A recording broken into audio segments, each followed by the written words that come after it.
up, everybody? Welcome back to Good Call. Obviously, I'm Mackenzie Salmon, and I am here with someone that I am so excited to finally chat with in person. We've been going back and forth on social media for a while, but he's in New York.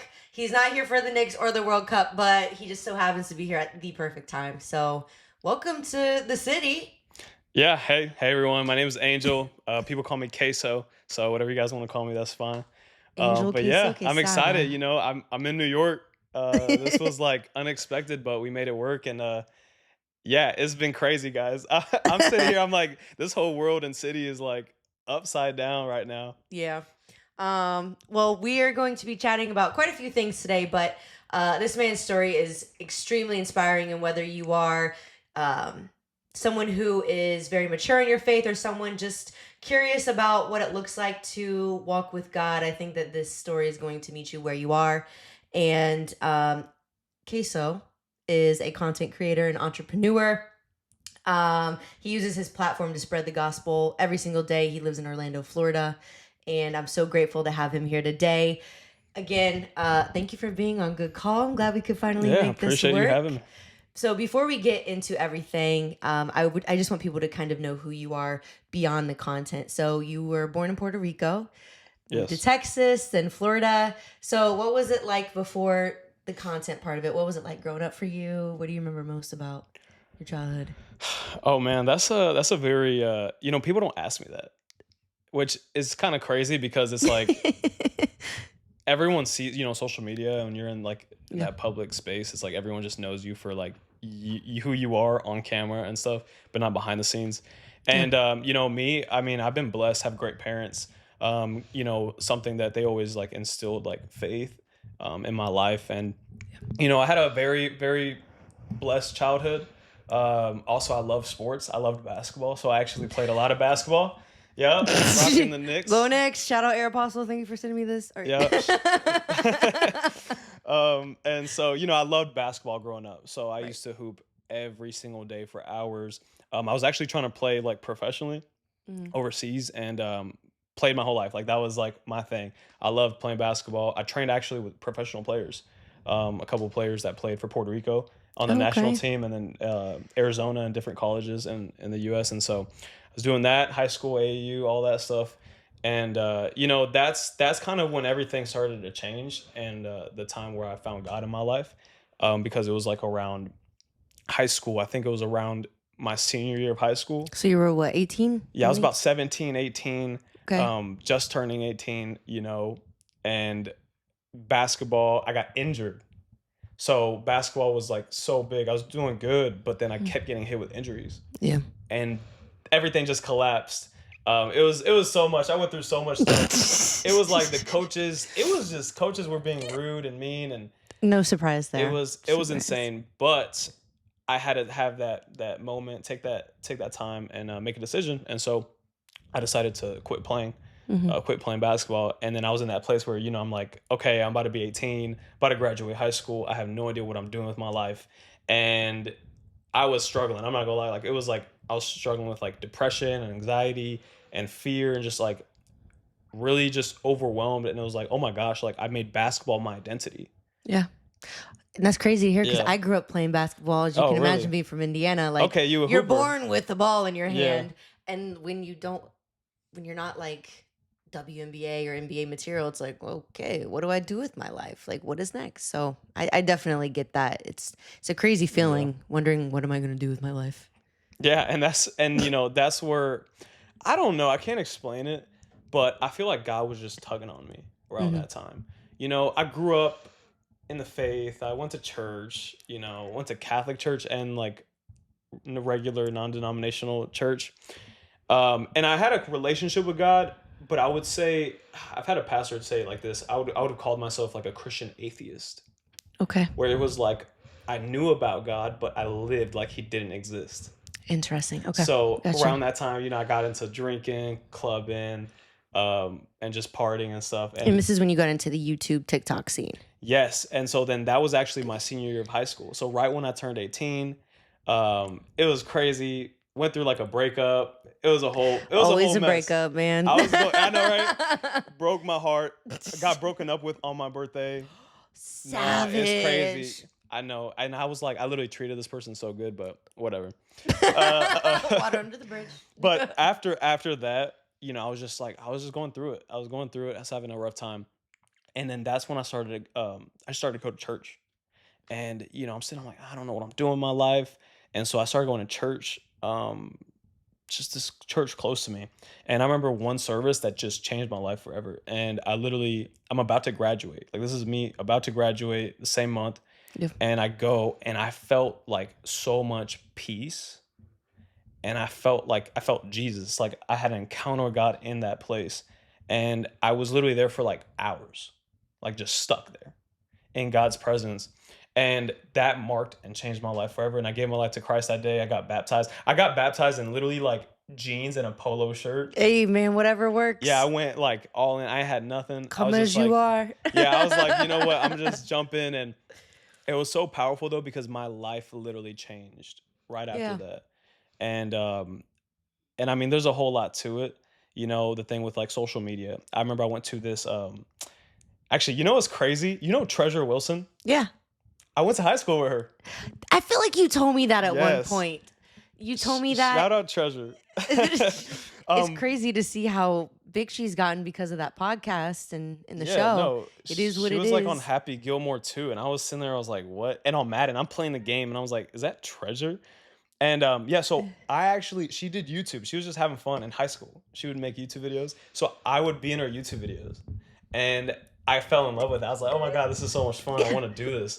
And this is right when I quit playing basketball. So I was like, okay, maybe, this is like something else. Maybe it's like another hobby or something I want to do in life. Right. And so I was in her videos, and then she kept telling me, hey, you should start a YouTube channel, And I did. And, it was all right. I was connecting with a lot of people. It was doing good, but I was doing stupid stuff. I was doing public pranks, public interviews and stuff. So I was like going to Walmart, doing stupid stuff, like getting kicked out of Walmarts, almost having the cops called on me, and like, what a delinquent. Honestly, if I kept going that route, look at him now. Probably would have been bad. I remember like just I haven't even shared this with many people, but the worst one we did was we were at the beach in Tampa, in Clearwater Beach. And so there was this old lady just sitting there reading a book laid out on the sand. And so we grabbed a bag of chips. We grabbed a bag of chips, and then we dumped it on her back. And then seagulls just started swarming her and literally attacking her. God forbid an old lady try and catch a vibe by the beach. Hey, look.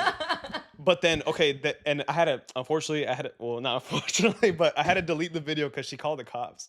And so then, we had to talk with them. They were like, delete the video and all that stuff. But hey, that video would have gone crazy. So on top, okay, so social media is definitely very different now than what it was for you. Oh, yes. Okay. So I definitely feel that with the social media, because when I grew up, I always loved making videos and making people laugh. But there was always a sense, and I don't know if you felt this either, of sense of like, I always felt like I could do better. I always wanted to get views. Yeah. I wanted people to see me, and you don't think about it in the moment, but when I look back on it, I'm like, there was like a sense of emptiness. Did you ever feel that way with the content you were doing? Yeah. So that's the part where this is like right before I gave my life to Christ. Okay.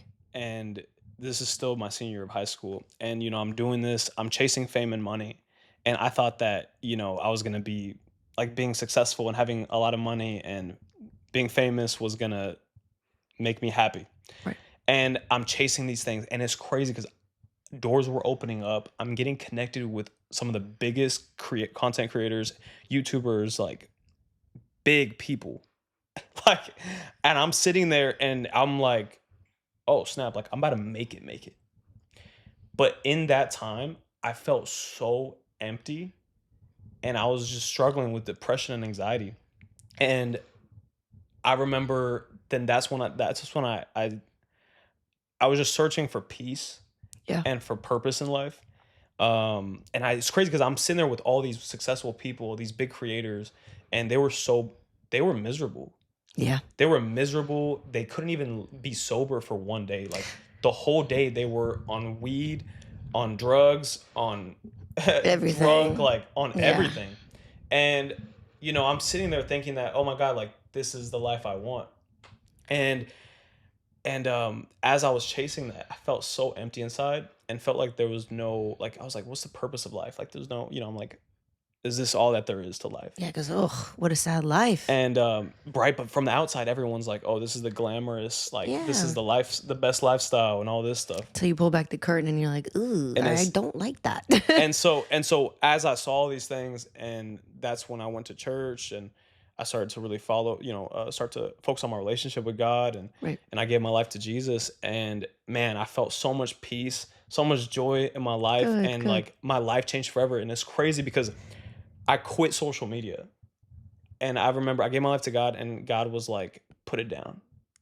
And I gave up everything. Like that, literally, the one thing I did to get to where I'm at now is literally just gave up everything and just chosen to follow God's plan for my life. Right.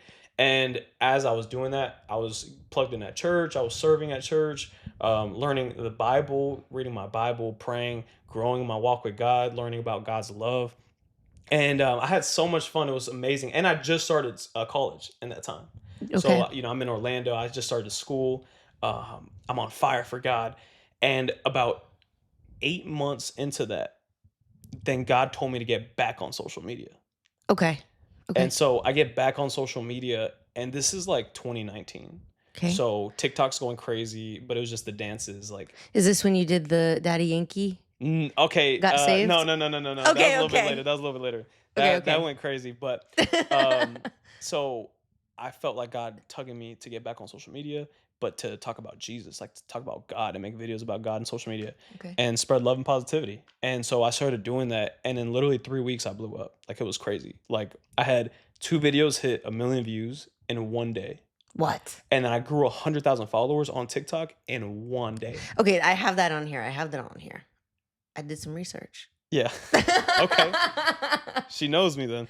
I know a little bit about you. Yeah. Okay, so you blew up. So tell me, when was this? Because I do want to get into like the part when we talk a little bit about like the health stuff that you had told me about too, and I know you've been public on. So you had a heart condition, neurological issues. When was this in relation to you being on TikTok the second time, blowing up with like the 100,000 followers in a day? When was this? This was so the TikTok that all started in 2019, 2020. Okay. And then the health stuff happened about 2023. Okay. Okay. So Yeah. you're on TikTok, YouTube, I'm doing Instagram, it. you're blowing up, you're living your life, you're doing the Christian content. Yeah.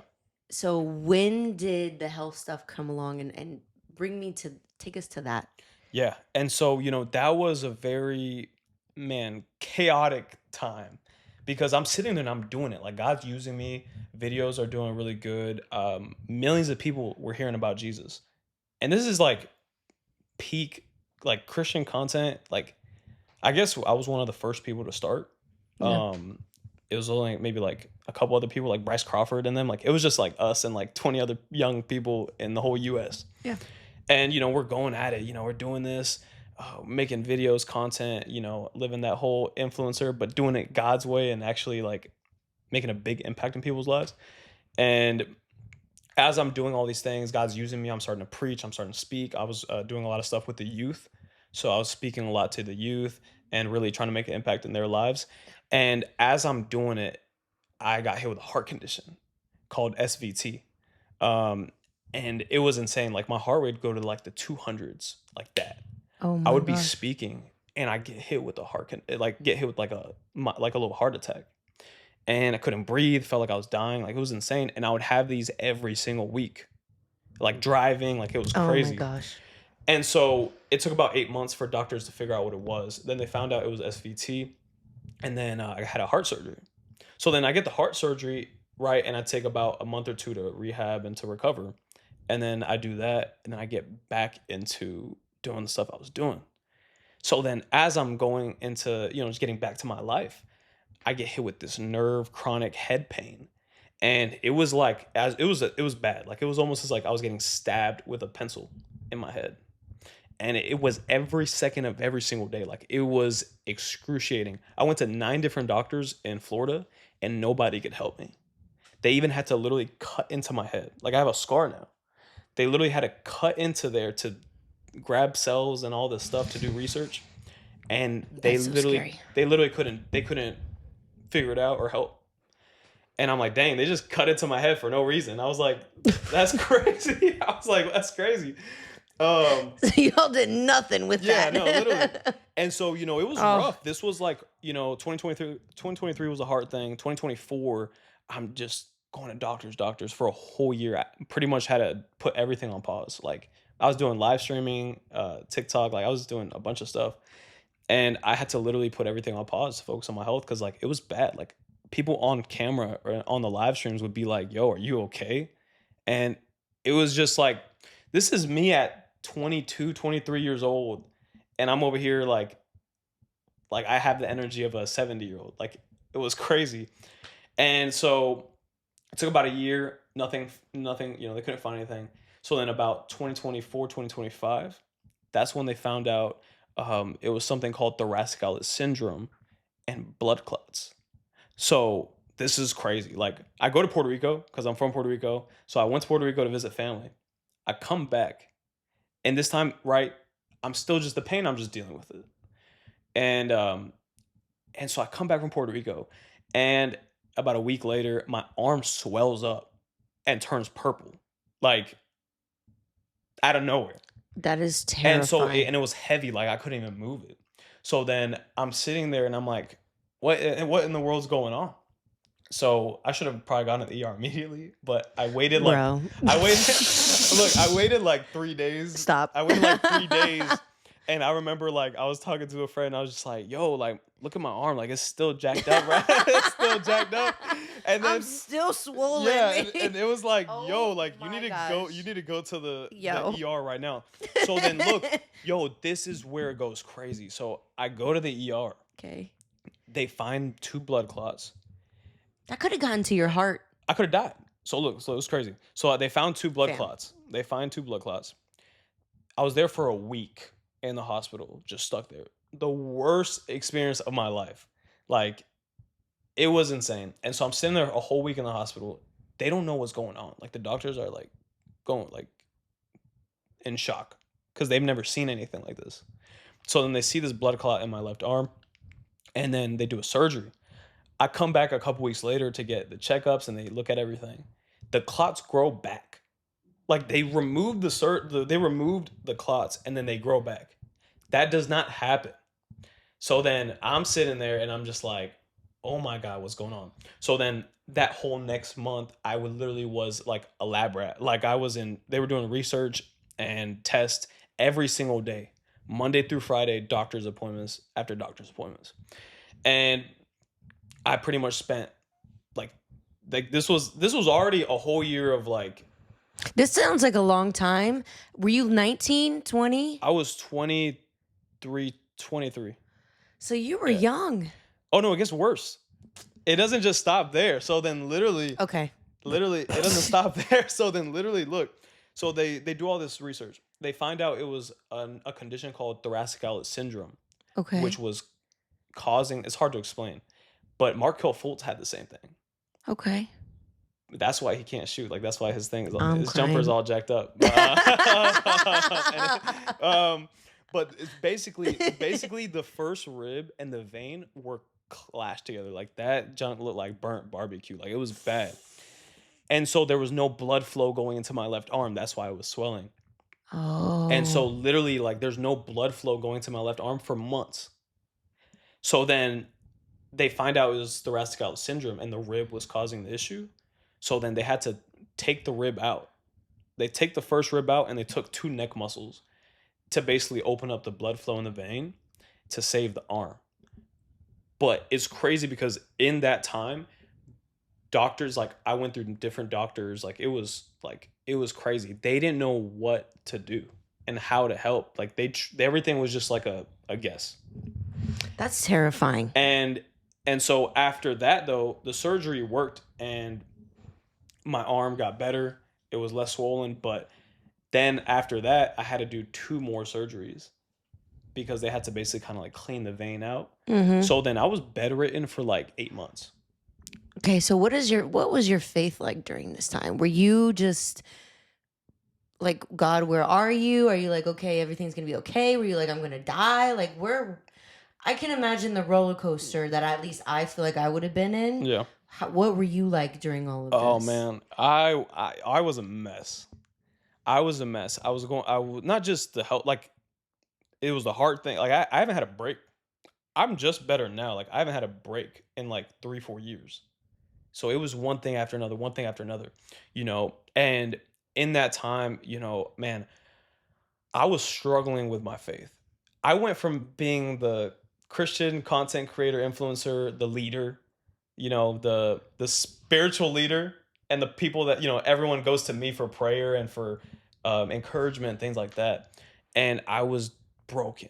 I was broken, and I could not understand. Like, there's a story in the Bible of someone named Job, Oh yeah, and Job. Job in the Bible, he had everything. He was well known in the city. He had a bunch of money, big family. Like, he was a blessed person, and he lost everything. Except his wife. Yeah, Which I but think his is wife funny in the wasn't. story. Yeah, but his wife wasn't too much of a help. But Exactly. um, It's a joke. If you and guys so read yeah, Job. and so I felt like But Job. I'm yeah, sitting. I'm like, yeah. God, like, why am I going through this? How is this even possible? Like, I don't understand. Right. And I was in a place where it wasn't perfect faith, but it was real faith. Yeah.